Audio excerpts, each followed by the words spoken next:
अगर हम किसी के साथ काम कर रहे हैं, आप अगर कहीं किसी चैनल में काम कर रहे हैं, कोई लोग और काम कर रहे हैं, अगर आपको लगे कोई बेहतर काम कर रहा है, अगर हम दोनों मिल जाएं तो और बेहतर काम कर सकते हैं। यह सोच अलग है लेकर के, किसी बात को लेकर के अगर कोई अफ़सर किसी तरह की बात को करता है और उससे जनता के बीच में एक भ्रांति फैलती है या आप कहिए कि असंतोष फैलता है, तो उस बात को रखना तो वो लोकतंत्र में खूबसूरती है। जो कह लीजिए कि वामपंथी नेता हैं, वामपंथी विचारक हैं, वैसे लोगों का लेप अब चढ़ा है, तो उनको अब जातीय उन्माद एक अच्छा रास्ता दिखा है। धर्म का उन्माद काम नहीं आया, तो अब जातीय उन्माद फैलाना चाहते हैं। उसको ये कहते हैं, उसको जी नहीं सकते, उसको समझ नहीं सकते। उदाहरण कुछ देंगे, उसमें कई विसंगतियाँ होंगी।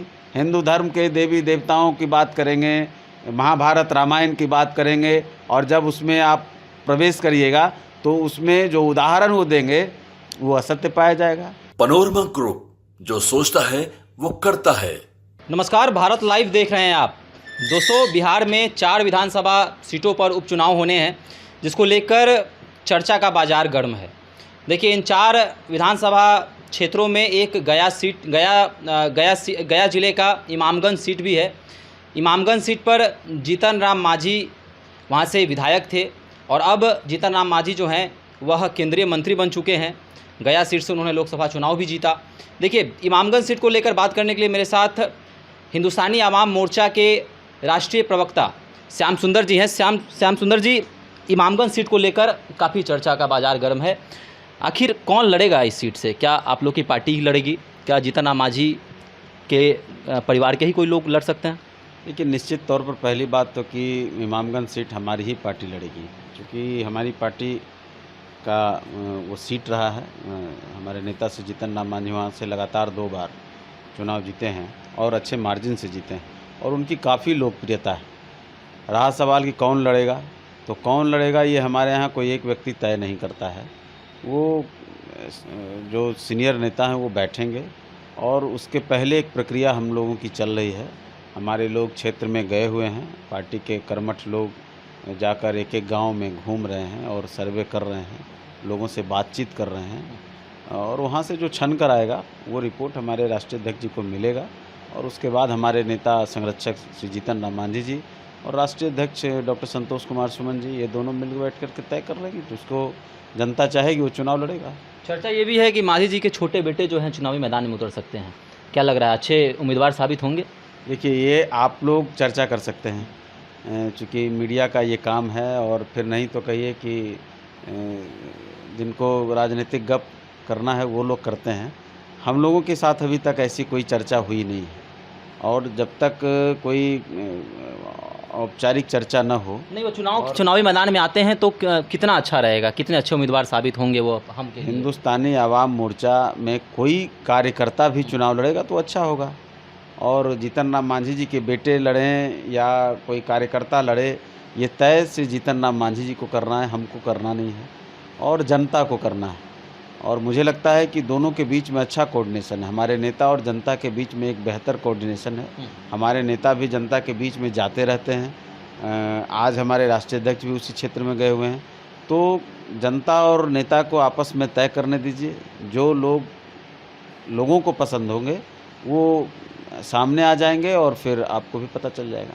आपकी पार्टी, आपके नेता जो हैं मांझी जी, वह लगातार नीतीश कुमार पे हमलावर हैं। वो लगातार बोलते हुए भी नज़र आ रहे हैं कि हमारी पार्टी को तोड़ने की कोशिश नीतीश कुमार ने किया। तो क्या कहेंगे इसको लेकर? देखिए, आप लोग अपनी भाषा बोलते मंचों पर वो बोल चुके हैं। नहीं, मंचों पर ये उन्होंने कभी नहीं कहा कि हमारी पार्टी को तोड़ने का प्रयास किया गया। वो जिस परिप्रेक्ष्य में बोल रहे थे, और उसका बाद में उन्होंने बेहतर जवाब भी दिया। उनका यह कहना नहीं था कि नीतीश कुमार हमारी पार्टी को तोड़ रहे थे, वो मर्जर चाह रहे थे। तो मर्जर आदमी, देखिए, मर्जर चाहना ये दूसरा विषय है। अगर हम किसी के साथ काम कर रहे हैं, आप अगर कहीं किसी चैनल में काम कर रहे हैं, कोई लोग और काम कर रहे हैं, अगर आपको लगे कोई बेहतर काम कर रहा है, अगर हम दोनों मिल जाएं तो और बेहतर काम कर सकते हैं। यह सोच अलग है, और किसी को तोड़ने की सोच अलग है। हमारे नेता ने यह कभी नहीं कहा कि तोड़ने का प्रयास था, मिलाने का या मर्जर का प्रयास था। तो मर्जर तो आप अच्छे लोगों के साथ करते हैं ना, किसी बुरे आदमी के साथ तो आप मर्जर चाहेंगे नहीं। आप अपने चैनल में नहीं चाहेंगे कोई बुरा आदमी आपके साथ मर्जर कर जाए। तो ये तो अच्छी बात है कि नीतीश कुमार जी, श्री जीतन राम मांझी जी में या हमारी पार्टी में वो ऊर्जा देखते होंगे, वो जनता के बीच में लोकप्रियता देखते होंगे, जिससे उनको लगता होगा कि ये अगर आ जाएंगे तो जनता दल यूनाइटेड का ग्राफ और बढ़ जाएगा। तो ये तो हमारे लिए अच्छी बात है अगर हम इसको सकारात्मक दृष्टिकोण से देखें तो। और ये उन्होंने कभी नहीं कहा, नीतीश कुमार का विरोध करने का कहाँ सवाल है। वो तो उनकी बड़ाई करते, वो तो स्वीकार करते हैं, कई मंचों से वो ये भी स्वीकार करते हैं कि हमको मुख्यमंत्री बनाने का काम नीतीश कुमार जी ने किया। तो इसमें कहीं हाँ, बाकी जनता के सवाल पर अगर कहीं कोई उस तरह की बात है जिसमें सरकार में अगर कहीं कोई द्वंद्व है, किसी फैसले को लेकर के, किसी बात को लेकर के, अगर कोई अफसर किसी तरह की बात को करता है और उससे जनता के बीच में एक भ्रांति फैलती है या आप कहिए कि असंतोष फैलता है, तो उस बात को रखना तो वो लोकतंत्र में खूबसूरती है और लोकतंत्र का अधिकार भी है। और यही उसकी सबसे बड़ी ताकत भी है कि आप सत्ता में रह कर के भी अगर आप किसी बात को उठा सकते हैं, कह सकते हैं, तभी आप नेता हैं, तभी आप जनता के नेता हैं। वैसे तो दरबारी होना और राज सत्ता भोगना ये औरों का विषय हो सकता है। कम से कम हमारी पार्टी, हमारे नेता, न जीतन राम मांझी जी में वो चीज़ है, न हमारे डॉक्टर संतोष कुमार सुमन जी में वो चीज़ है। वो जनता के लिए जीते हैं, जनता के लिए मरते हैं और जहाँ कुछ लगता है वहाँ कहते हैं और आगे भी कहते रहेंगे। इसमें किसी का विरोध नहीं है। सरकार किसी व्यक्ति की नहीं होती है, सरकार सब मिल करके चला रहे हैं। जहाँ कहीं लगता है वहाँ बात बोलते हैं, ऐसी तो कोई बात नहीं कि विरोध है। एनडीए में एकजुटता को लेकर जो है लगातार सवाल उठ रहे हैं। आज का बयान है, देवेश चंद्र ठाकुर ने एक बड़ा बयान दे दिया है। देवेश चंद्र ठाकुर कह रहे हैं कि लोकसभा चुनाव में न तो मुझे भाजपा ने मदद किया, न ही जेडीयू ने मदद किया, मुझे लालू प्रसाद यादव ने मदद पहुंचाई। तो इस बयान को किस प्रकार देखते हैं? बड़ा बयान है और अब राजद लगातार सवाल उठा रहा है कि सर फुटअव्वल की स्थिति जो है एनडीए में बन गई है। अब कौन देवेश चंद्र ठाकुर जी क्या बोलते हैं उसके चलते एनडीए में सर फुटअव्वल हो जाएगा, हमको ऐसा नहीं लगता है। एनडीए बनता है पार्टी के जितने शीर्ष नेता हैं, नीतीश कुमार हैं, जीतन राम मांझी हैं, नरेंद्र मोदी हैं, अमित शाह हैं, जेपी नड्डा हैं, चिराग पासवान हैं, उपेंद्र कुशवाहा जी हैं। तो ऐसे लोगों का कोई बयान अगर दिखे तब इस पर हम कोई बात कर सकते हैं। अब देवेश चंद्र ठाकुर क्या बोलते हैं, कभी कुछ बोलते हैं, कभी कुछ बोलते हैं। उनकी बातों का तो अब यही लोग देवेश चंद्र ठाकुर जी की बातों का उस समय बड़ा उठाए हुए थे कि ऐसे जाति पर बोल दिया, इनको बर्खास्त करो। आज वो कह रहे हैं कि ऐसे बोल दिया, आप सर फुटअव्वल है। अरे तय तो कर लो कि जो ठाकुर साहब बोल रहे हैं तो वो सही बोल रहे हैं या कहीं कुछ उनके अंदर भी कुछ गड़बड़ है। अगर उन्होंने इस तरह का बयान दिया है तो मैं तो कहूँगा कि उनको वापस लेना चाहिए। बिना जदयू, बिना भाजपा, बिना हम, बिना लोजपा के समर्थन के कौन चुनाव जीत जाएगा, हमको तो नहीं समझ में आता है। अब अपना चलिए, मन में कुछ होगा तो उनके है। अंतिम सवाल है, तेजस्वी यादव जो है 15 अगस्त के बाद बिहार दौरे पर निकल रहे हैं, बिहार यात्रा पर निकल रहे हैं। मुद्दा जो है काफ़ी गहमाया हुआ है, आरक्षण के मुद्दे को उठाने जा रहे हैं, अपराध के मुद्दे को उठाने जा रहे हैं। तो क्या लग रहा है कि क्या सहयोग मिलेगा बिहार वासियों को उनका? देखिए, मैं सवाल करूं तो लगेगा कि राजनीतिक सवाल है। सवाल आप लोगों को करना चाहिए, ये क्या है? सेशन चल रहा है, आप हैं नहीं। जब सदन चल रहा है, जब सेशन है, तो कहाँ थे तेजस्वी यादव?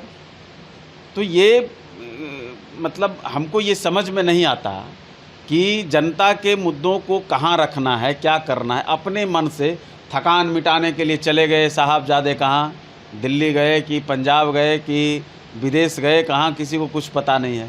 थकान मिट गई, अब कुछ चलिए शौकिया तौर पे बरसात का मौसम है, कुछ अच्छा फील हो रहा है, घूम लेना है, तो चलिए उसको जनता का नाम दे देना है, जनता के पैसे को।